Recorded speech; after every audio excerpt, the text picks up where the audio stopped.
Welcome, esteemed colleagues, to a discourse that beckons the heart and the mind alike to the enigma that is Vermeer's Girl with a Pearl Earring. Ah, the layers she conceals. I, much like my David hides his fears beneath his marble guise, this maid's eyes harbor secrets deep, a silent sonnet, left unfinished in the air. Indeed, Michelangelo, but where you see secrets, I discern a world. In her gaze, a reflection of Vermeer's keen observance of the world. The chiaroscuro of her being, much like in my Vitruvian Man, dances between science and art. Ah, yet in mystery lies the true allure.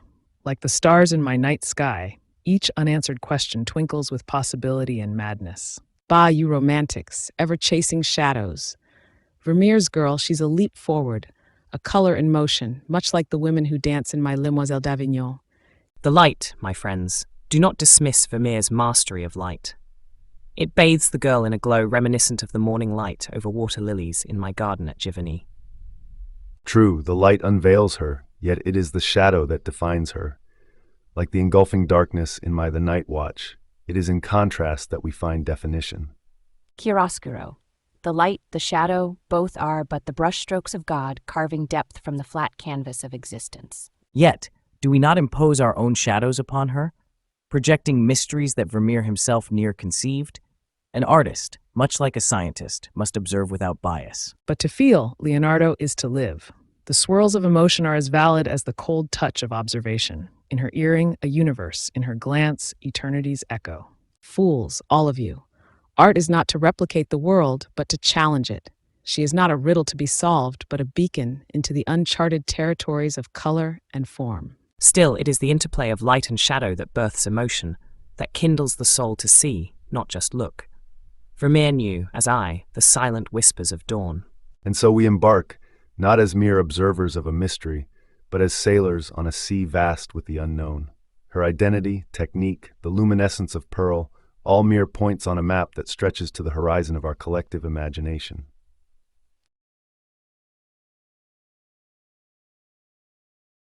We convene upon the mystery shrouding the identity of Vermeer's subject. What think ye of the spirit captured within this maiden's visage? Ah, the spirit indeed. In crafting David, I sought not just muscle and sinew, but the soul's echo. Vermeer, with his brush, hath similarly ensnared the soul. Yet obscured it remains, a riddle wrapped in an enigma. Like a sculptor chiseling marble, only to find the figure within eludes definition. Verily, Michelangelo speaks of capturing the soul, but 'tis the gaze of Vermeer's subject that speaks volumes to me. Through scientific study and observation, one can infer many a thing, yet her identity escapes such confines. Like the Mona Lisa's smile, it is a mystery that invites contemplation, not resolution. The eyes are a window, but to what soul and whose? I, Leonardo, the soul and the gaze. But let us not forget the emotional tumult such mystery brews within the breast of those who observe. My starry night whirls with chaos, akin to the storm of emotions her unknown nature incites. There is beauty in the unknown, a haunting allure that beckons one deeper. Yet must we always seek answers?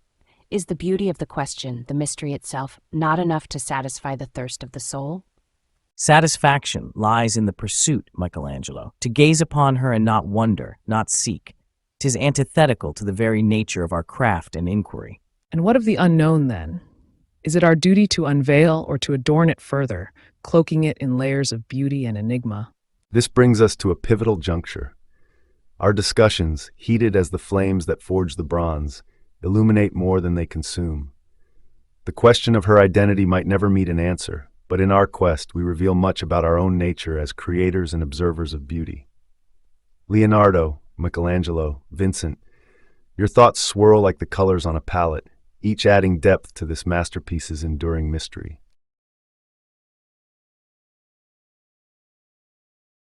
Vermeer, he bathes his scenes in such delicate hues, wouldn't you say?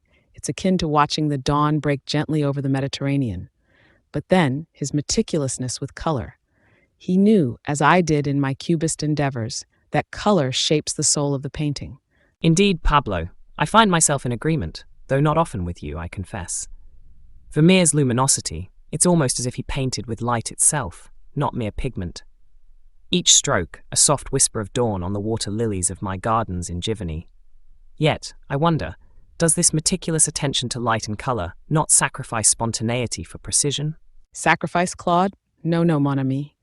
Precision, as you call it, it is the backbone that allows the art to transcend. Cubism, it shattered the old to welcome the new. Vermeer's palette, though centuries older, it was a revolution in its own right. But Pablo, where is the emotion in precision? Impressionism sought to capture the fleeting, the ephemeral. We prioritized experience over exactitude, the emotion over the exact ratio of color and light. And yet, was it not the exactitude of Vermeer's palette that evokes such profound emotion? To look upon Girl with a Pearl Earring is to feel her gaze pierce through time, a testament to the power of his technique. Bah! This bickering about light and color, it borders on the trivial. In the stone, there is the soul, the human form, that is the highest art. What is a stroke of color compared to the curve of a marble limb? Ah, Michelangelo, your marble may outlast our canvas, but can it match the vibrancy, the very essence of life that color and light bring forth? Vermeer's girl, with her pearl in those gentle hues, lives. Lives? A moment captured is not life. It is but an echo. Where is the struggle, the divine? Your cubism shatters form, but does not reach beyond to touch the divine. Gentlemen, you miss the forest for the trees. Whether through the chisel or the brush, we each seek to capture the intangible, to manifest the beauty that exists just beyond our grasp. Vermeer with his palette, Michelangelo with his marble, each in his own way, reaches for the divine. Ah, Claude, perhaps there is truth in your words. Our mediums may differ, but our missions align to capture that which stirs the soul. Vermeer's mastery of color and light, it demands respect, even from those of us who broke the world into cubes and danced upon its ruins. So be it. Let us then agree that our crafts, though varied, share the same end. But let us not forget, the medium is not mere vessel. It is the very essence of our expression. And so, in light and color, in line and form, we find our truths. Vermeer found his in the subtle play of shadows and the boldness of a single pearl against soft flesh. Perhaps there is something, after all, in the meticulousness, the precision that captures such enduring beauty. Beauty, yes, but also truth. In the spectrum of a single pearl, in the curve of a lip, Vermeer speaks across ages. Just as in a shard of blue or a bold line, we too speak. Our languages may differ, but the message, it is the same. Light, my friends, is the brushstroke of God, a divine element that binds our reality. In Girl with a Pearl Earring, Vermeer uses light not just as illumination, but as a storyteller. He captures delicate transitions, mirroring the complex universe. Light is not merely a technical aspect, but the soul of the painting, reminiscent of how I used chiaroscuro to breathe life into the Last Supper. Ah, Leonardo, but you speak of light as if it were stagnant. Light is perpetual motion, a dance of shadows and brilliance. Vermeer may capture a moment, but does he let light play across the canvas as it does in the natural world? In my impression Au Soleil Levant, light is not fixed. It evolves, it morphs, it is alive. Both of you dance around the core. Light, shadows, they are but tools in the arsenal of expression. Vermeer used them, yes, but to communicate silence, a moment paused in eternity. This manipulation of light and shadow is what inspired my cubist explorations. A painting need not mimic reality, but must capture its essence, shattering it into fragments as I did in Les Demoiselles d'Avignon. Yet, Pablo, to fragment reality too much risks losing the emotional connection.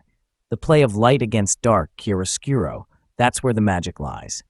It's not about breaking apart, but about harmonizing, blending the borders between light and shadow to depict the truth of the human condition. Talk of light and shadows, you paint with colors and call it divine. True divinity lies in form, in the chisel's strike against marble. Your girl may have light and shadow, but where is her soul? My David stands in the light, not of the sun, but of God, and each curve, each shadow tells of the divine. Vermeer's girl whispers, but David thunders. Ah, Michelangelo, but does not the soul whisper? In the subtle interplay of light and shade, there's a tempest of feeling.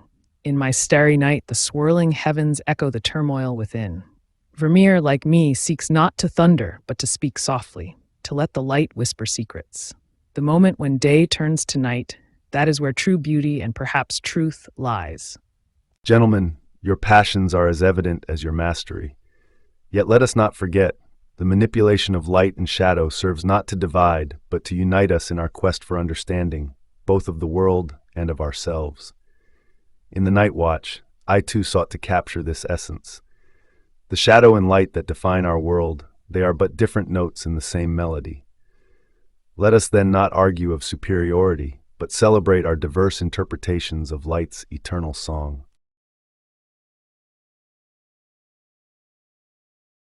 The pearl, that single drop of moonlight immortalized in oils. It mirrors the ethereal glow one finds in the eyes of the David, a beacon of purity amidst a tempestuous sea. Vermeer captures innocence with such precision, does he not? But naught compares to the chisel's kiss upon marble. Michelangelo, your marble may sing of the heavens, yet cannot the brushstroke also whisper secrets deep as any sculpted crevice? Vermeer's earring is a lodestar, pulling one's gaze into the soul of the canvas, much as my own use of light bathes a subject in ethereal clarity. In the night watch, does light not unveil the truth of each man's heart? Truth? A painter's trickery of light and shadow may suggest, but only in sculpture do we touch truth's very essence. But to capture life, gentlemen, we must consider the science of perception. Vermeer's pearl is not merely an object of beauty, but a study in the play of light, its soft luminescence, a testament to our fleeting grasp upon nature's mysteries. In My Lady with an Ermine, is it not the stark contrast and the subject's connection that breathe life into the canvas? All due respect, Leonardo, your science is sound, but your words paint not the pearl's essence. In the fleeting dance of light across a lily pond, I chase the quivering essence of the moment. Vermeer, in his pearl, does much the same, its luminescence not confined by form, but by how it stirs the heart. Our impressionist wave seeks not to capture light, but to be captured by it. But why fuss over a mere bauble when the entire world is ours to remake? Each stroke upon my canvas is a battle cry for the new. Vermeer's pearl, your David, Leonardo's ermine. Brilliant, yes, but we must shatter these icons to rebuild. The pearl, a dot amidst a revolution, as I have rendered womankind not as muses draped in finery, but as forces of nature, reshaping the world in La Demoiselle d'Avignon. And amidst this turmoil, this reshaping and rethinking, there lies the pearl, constant, softly aglow. In my night skies swirls the cosmos, yet it is the simplicity of a star's light that touches the soul. So too does this pearl, amid the tempest of color, speak quietly of universal truths. In its light, we find not merely technique or defiance, but a shared gaze into the infinite. The pearl, then, from each our vantage, reflects back the multifaceted nature of art itself. A vessel for purity, a beacon of light, a subject of study, a heart's whisper, a revolution, a universal truth. Does it not, in its unassuming grace, encapsulate the boundless realms we, as artists, strive to explore and express?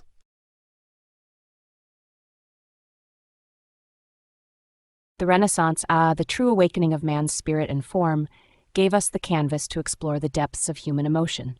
In My David, is there not the palpable tension, the prelude to action, the psychological depth?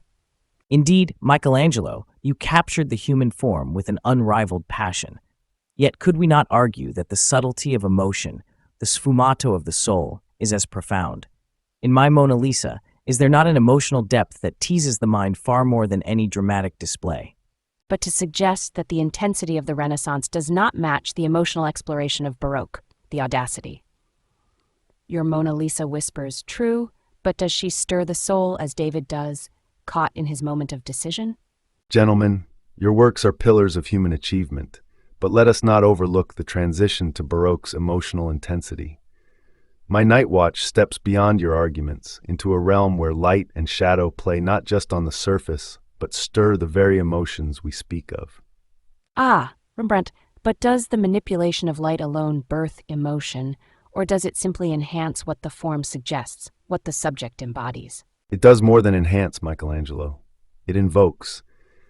The chiaroscuro in my work breathes life into the canvas, creating a stage for human drama to unfold, a step beyond the polished beauty of the Renaissance. Yet without the purity of form, what is your drama but a fleeting shadow?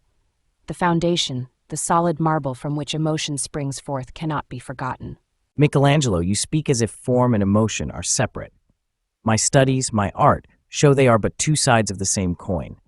The veil of Mona Lisa, the curve of her lips, her seemingly simple gaze, they invite an emotional introspection as complex as any biblical scene you've chiseled. Leonardo has a point. The subtlety of emotion can be as moving as the grandiosity of Renaissance sculptures. Yet the Baroque era, the era of Vermeer, and indeed my own work, seeks not just to depict but to envelop, to immerse the viewer in the emotive atmosphere. Immersion, you say?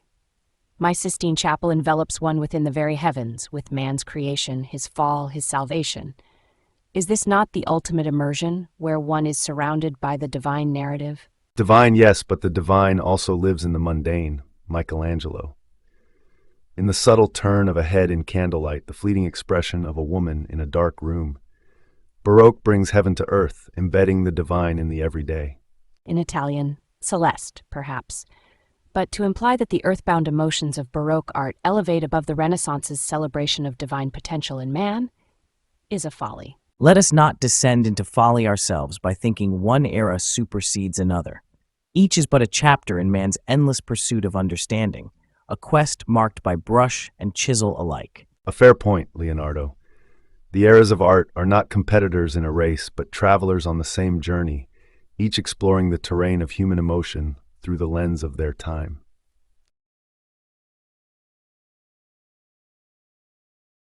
Women in the canvas of time have been mere shadows and shapes, outlined by the whims of society. In my Les Demoiselles d'Avignon, I shattered these outlines, fragmented their forms, to question not just the perception of beauty, but the essence of their roles in our cultural narratives. Ah, Pablo, but you forget, the essence of a woman, her spirit, it's not hidden in the fractured lines or abstract forms, but in the raw, emotional truth. In The Potato Eaters, I sought not beauty but the reality of their existence, their weary faces telling stories of hardship and perseverance. Emotional truth? Your peasants, Vincent, are as much a stereotype as any idealized muse.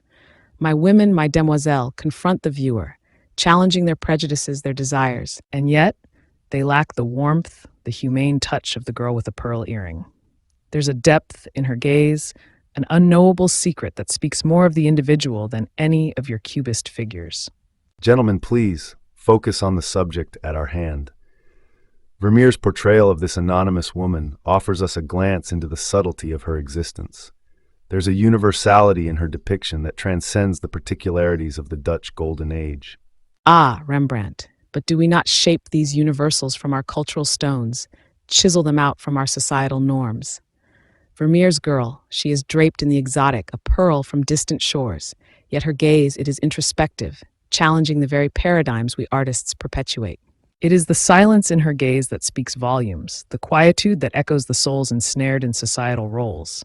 Yet in that silence, there's an assertion, a subtle defiance, akin to the posture of my Sienne, her weariness more eloquent than any grand discourse. Indeed, Vincent.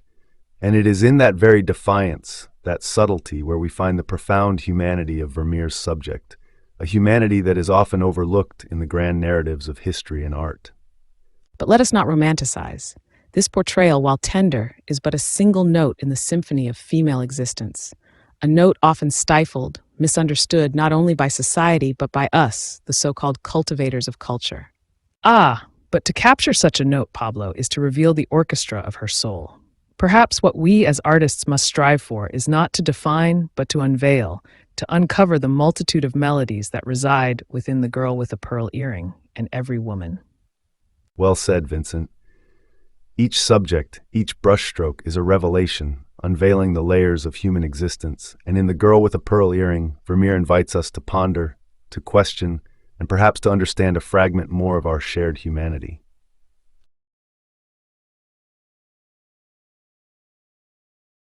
Ah, Vermeer, a lens into the future, if ever there was one in our past.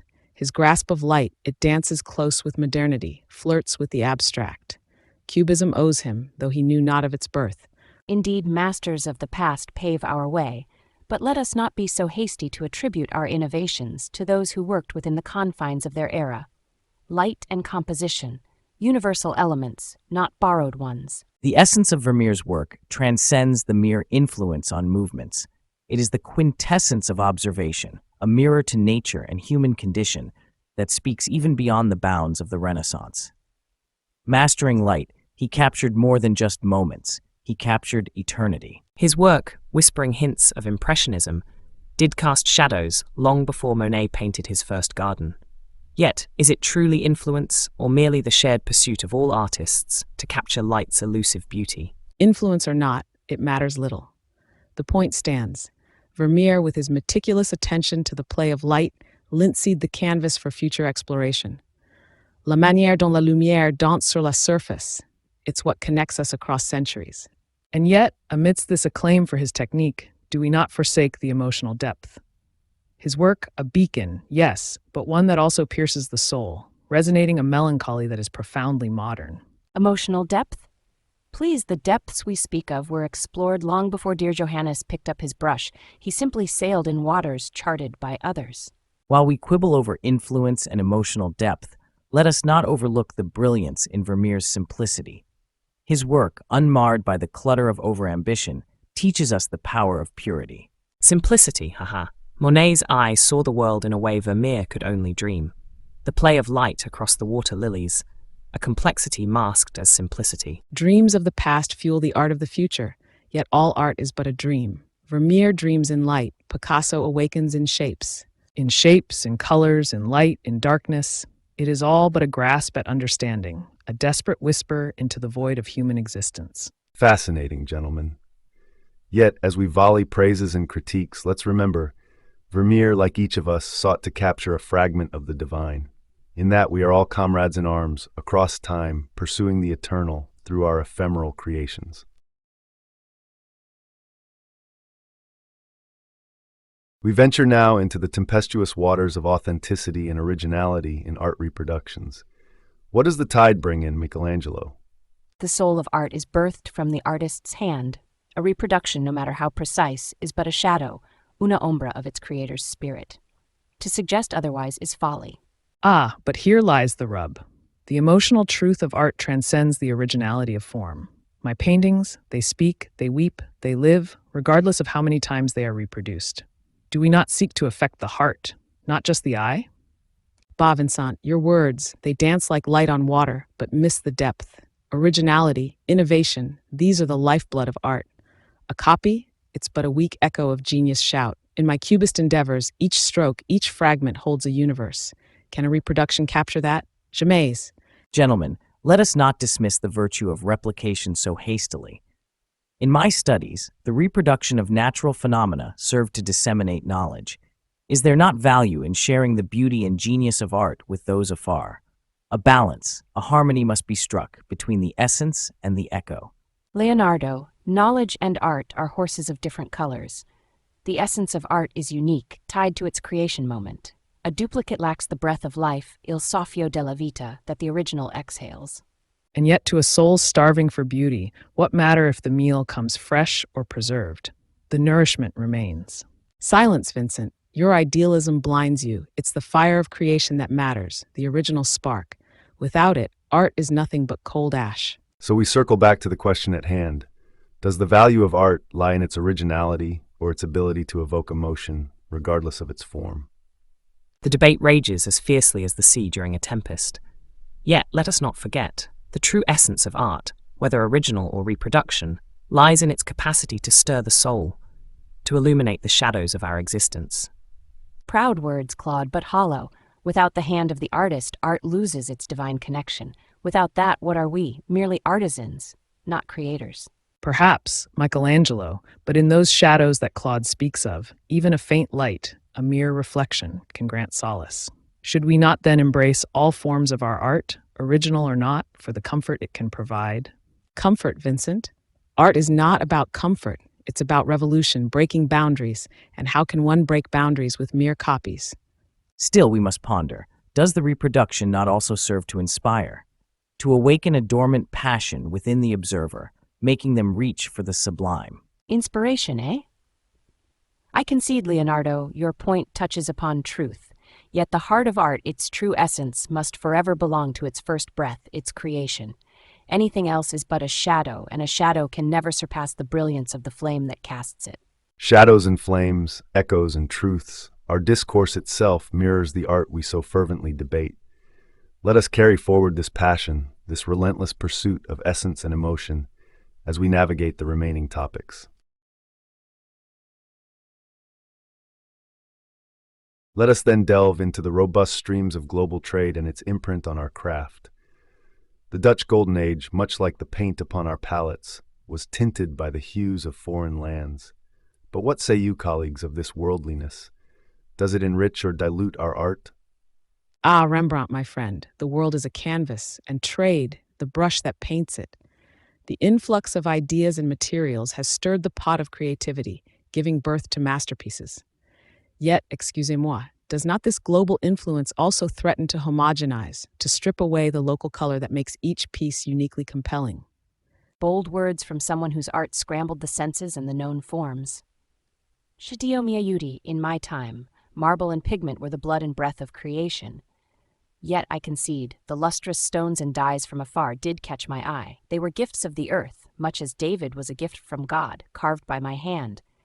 Yet is it not the artist's sacred duty to transcend mere materials, be they local or exotic?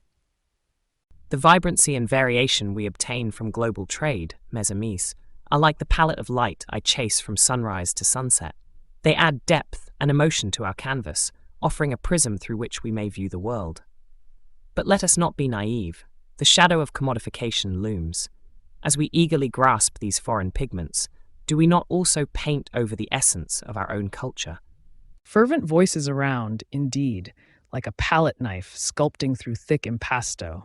Yet, is it not the mark of a true artist to bring cohesion out of chaos, to meld the foreign with the familiar into something wholly new and utterly compelling? I ponder this as I blend the colors of the night sky, how the brightest star often seems a world apart, but without it, the heavens dim. Well articulated, Vincent. Yet let the discourse not wander too far into the stars. Our own journeys through the shadows and light reflect the very essence of this global exchange. Even as we borrow and learn, do we not risk surrendering a part of our soul, our unique signature upon the world? A risk, yes, but also a dance, Rembrandt.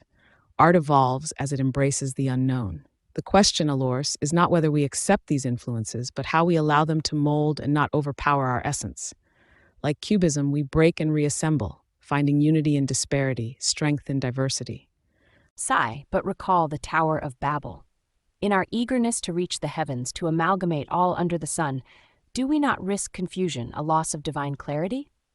The artist must wield discernment as his chisel, shaping the global influx with a cautious hand, lest his work crumble under the weight of ambition. Discernment, indeed, Michelangelo. Yet, let us not fear the mingling waters. Our rivers meet the sea, and in doing so, they do not lose their essence, but become part of a greater whole. The challenge, then, is to remain true to our currents in this vast ocean of influences. So it seems, dear colleagues, we agree on the double-edged nature of this global dance. It nourishes yet threatens, it expands yet can dilute. May our dialogue today echo as a testament to the enduring struggle and splendor of the artist's journey in a shrinking world. Thank you for your spirited insights. The future, the digital age, it brings art to the masses like never before. Think of it, every stroke, every shade accessible from the farthest corner of the earth. But there is a cost, no? Indeed, the proliferation of art through digital means is akin to the invention of the printing press. Yet I wonder, does the digital image convey the artist's intent, the subtlety of each brushstroke, the depth of the canvas? We risk losing the essence, the soul of the artwork. Souls ensnared in pixels, a lamentable fate. You speak of accessibility, Pablo, but what worth is a feast if the food is but ash upon the tongue? To experience art, one must stand before it, feel its presence, be dwarfed by its magnificence. Nonetheless, the digital age heralds a new form of light, a different canvas. It challenges us to adapt, to paint with light itself. While it cannot replicate the brush's touch, it offers a new dawn, a renaissance of its own. But Pablo, do not forget, even the sun cannot be touched by hands that only reach through screens. This talk of digital future, yes, it democratizes art, brings it to the lonely, the isolated. Yet it's the chaos of texture, the thickness of paint, the fever of creation that's lost. What is a Van Gogh without its palpable passion? True, the digitalization poses a complex paradox. It immortalizes art, yet in doing so, could it kill the very essence that deemed it worthy of immortality? Art thrives on human connection, on the physicality of its manifestation. Stripped of these, it becomes a ghost of its former self. Ghosts, Michelangelo? But even ghosts change the world, yes? Digital art is not an end, but a beginning. It invites reinterpretation, a playground for creativity. We must evolve. Art is revolution, after all. Still, we must tread carefully, for in the whirlwind of progress, we risk losing sight of the shoreline. Art's core, its teaching, its tactile truth, these must not be sacrificed at the altar of accessibility. The question remains, how do we preserve the integrity of art in this digital odyssey? Aye, Leonardo, therein lies the rub. The digital realm, it spreads like the most voracious of flames, consuming all in its path. Yet fire, too, can be tamed, used to forge, to create. Perhaps we stand not before a pyre, but a forge from which new art, born of old, will emerge. And let us not forget, even in the digital age, the soul of the artist, the hand that guides the brush, remains paramount. For without the artist, there is no art, digital or otherwise. The future of art, then, must be a tapestry woven from past and present. We must not lose the thread of our humanity, our deep, aching need to connect, to feel. Let the digital world expand our horizons, not limit them. A spirited discussion, as expected. We stand on the cusp of a new era, one that holds as much promise as it does peril. Let us proceed with caution, but also with an open heart. The preservation and interpretation of classic art in the digital age demands nothing less. We gather our thoughts in the shadow of time, contemplating the endless flow from past through present to future. The digital age beckons, a tempest of change. Our art, cast adrift, seeks harbor in this new world. What say you all on preserving our legacy when canvas and stone no longer hold dominion? The brush and chisel find kin in pixels and code. Our works, once bound by the physical, now dance unfettered in the ether. A renaissance anew, it whispers, where art and science once again walk hand in hand. Yet I fear the essence may evaporate, leaving but a shadow of our intent. For can a digitally rendered Mona Lisa capture the soul I bestowed upon her? Ah, Leonardo, you grasp at the wind. Art is ever evolving, a harsh mistress that cares not for the methods of yesterday. The digital realm? It is but another canvas, vast and unexplored. Still, the true battle lies not in preservation, but in revolution. Let them experience Guernica through the click of a button. Let them feel its agony, its rage, sparked anew in the hearts of distant observers. As stars twinkle above, so too do the souls of past artists flicker in the digital night. Yet, in this illumination, do we not lose the brushstroke's intimacy, the tactile connection of paint upon canvas? My sunflowers wilt under the glare of screens, their vibrancy dimmed. What costs this democratization when it strips the anguish and ecstasy from our work? You speak of loss, yet overlook the monumental gift.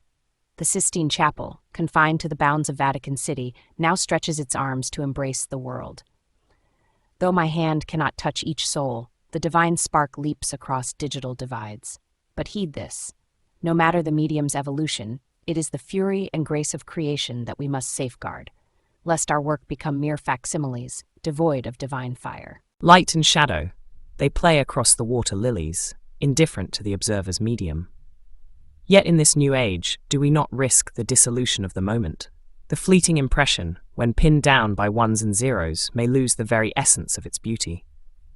As we drift towards this digital horizon, let us not forget the warmth of the sun on our backs, the caress of wind through leaves.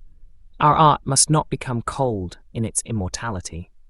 Fierce are the winds of change, yet through this tempest our creations must sail. Our debate, as spirited as the forms and hues we once toiled over, reveals the heart of our dilemma. The preservation of the essence, the soul of our work amidst the inexorable march of progress.